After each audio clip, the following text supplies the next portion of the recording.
Well, hello everybody. It's John, Old Man Outdoors, inside the house this afternoon. Uh, my wife has gone to the church meeting with the ladies. She goes on Tuesday nights. Of course, then she has choir practice on Wednesday nights. And I'm pretty active in a couple of the men's groups that we have. And it's a big part of our life. We really enjoy that, the friendships that we make and the opportunity to serve like that. But that leaves me here by my house or by myself here at the house. And it has been a really beautiful upper east side of Texas day today. I got up on the ladder to clean the gutters out. We're expecting a pretty good little rainstorm coming in this weekend. And I don't have those leaf guards on the gutter. I've considered doing those. I had something that was similar to that one time. And to tell you the truth, they didn't. I really didn't like the way they were. I'd have to get up and have to redo them about as often as I'd have to without the thing on there or without the guard on it.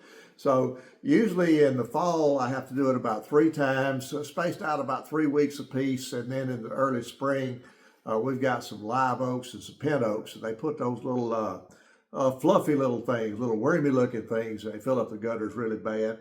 And I want to get those out before the rain gets here to keep the gutter from overflowing and getting up back up on the roof line. And going to have the air conditioner put in Monday. I think the last video I had talked about how the air conditioner gone out or was going out on us. It still heats, it still cools, but I don't want to be caught here in a Texas summer with temperatures, around 100 degrees more or less, give or take, and that air conditioner go out, and every air conditioner service company in around here is backed up for 2 or 3 weeks. So we decided to go ahead and get that put in, and they're coming around to do that Monday. One of the things that we do in retirement, I don't want to talk too much about finances, but it really helps for us to do this uh, through God's graciousness. Nothing that I did. I give him the credit for that. Could not have anything without his blessings, but we have been able, or he has been able to provide Melissa and I with at least a adequate nest egg. And what we do is we become our own bank on things like air conditioning or flooring or something around the house here. And what we do is we borrow against ourselves. And in this case, I probably didn't do the right thing, but I pray for good stewardship each day. And what I did this time was I took a certain amount of stocks and sold that amount of stock. And they were, I won't go into the reason why I chose them or why I did not choose others. But then we deposit that over and we pay for the air conditioning. Then what we do each month, I have an amortization table, and I pay ourselves back at 5% interest. Depending on the stock market goes, 5% could be greater than or less than the return on the stock market. But what I do is we try to draw out somewhere in the neighborhood of about sometimes about 3.6% annually from investments. And if we do that, then I figure if we're paying back 5%, and I know there's some amortization goes and all that kind of stuff, but I just kind of pulled that number, I guess, out of thin air.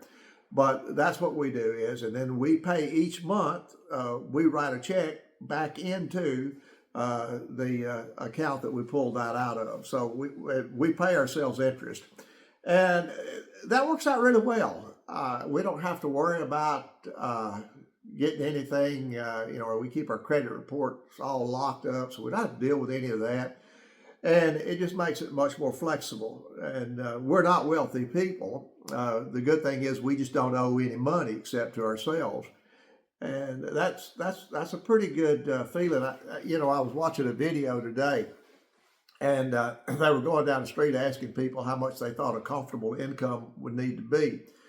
And of course, the younger you were, it seemed like the more money you needed to think that you did. And maybe that's true by the time they retire. The way inflation is going and the dollar just becomes less and less of a value, they may not be too far off. But the interesting thing was when they got to retired folks, it was common to hear $50,000, $60,000. You could live a really pretty good life. Now, the secret to that is if you have all bills paid for. Now, fortunately, again, by the grace of God, we have a house, a modest home. It's not a big home. Matter of fact, I'll tell you, it's only 1,400 square feet. When we bought this house, we downsized quite a bit. It's 3 bedrooms, modest house, and it's in a nice but modest neighborhood.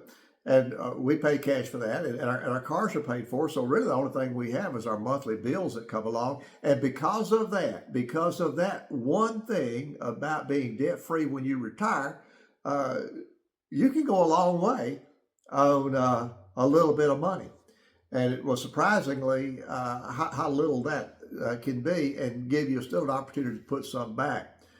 But there's some thresholds you have to do when you're young. I know Dave Ramsey, which I kind of agree with most everything he says, but there's some things that, kind of question, and that may not be universally true for everybody. But one of the things he talks about are different milestones, the $1,000 deal, and then, you got another milestone, so many thousands, and another milestone, so many thousand, and there's another milestone, so many, thousands.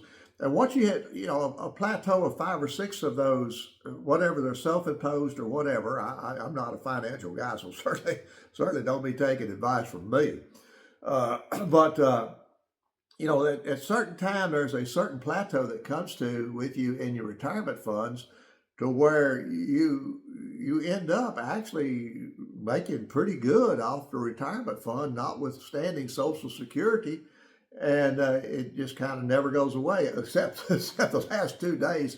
This is March the 31st is what I'm doing this. At the end of each month, I casually check the market every day, but at the end of each month, I actually do a drill down, and I track everything that we're invested in, not by individual stocks, but by, the different, I don't know how to categorize it, but, the different buckets that everything is put into.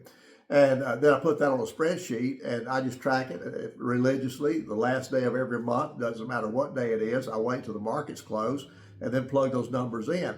Well, it was pretty dramatic this month. The month of March was decimated.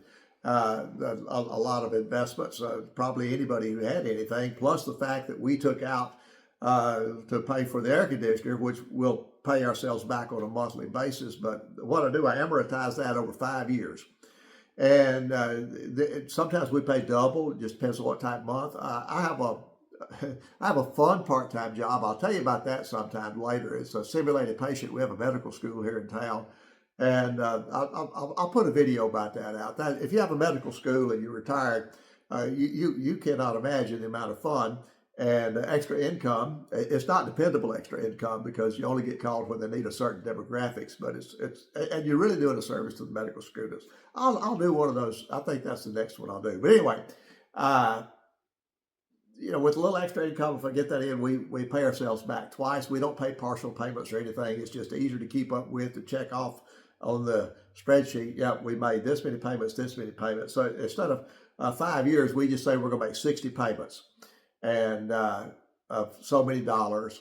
And as soon as we get our 60 payments done, then that money will be put back along with any interest that we may have occurred along the way. Again, I am not a financial guru. Don't take my financial advice. Please don't.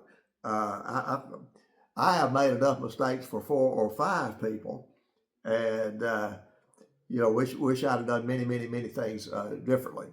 So that's it. That's all I got to say on this one. It's been a great day here in the Upper East Side of Texas. I hope you've had a good day, and we'll catch you on the next video. I made a little cup of decaf coffee here. I think I'm going to put that over here on the side. Reach up and tell you good folks, we'll catch you on the next video. Till next time, God bless.